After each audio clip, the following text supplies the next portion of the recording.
กังวลคิดฮอดนาย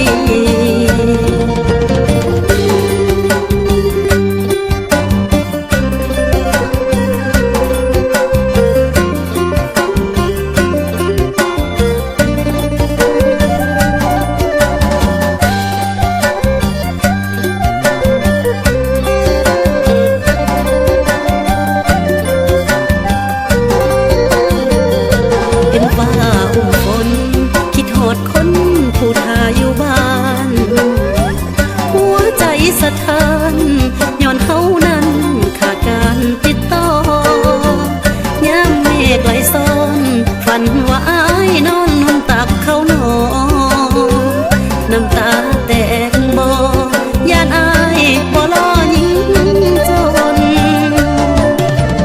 จังว่าฟ้าเอ้ยฟ้าห้องยา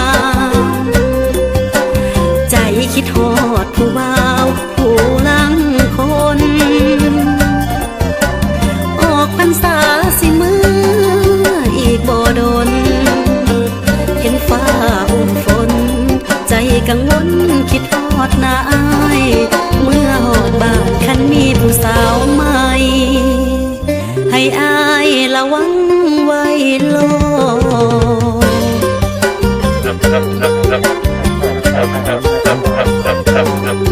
ครับ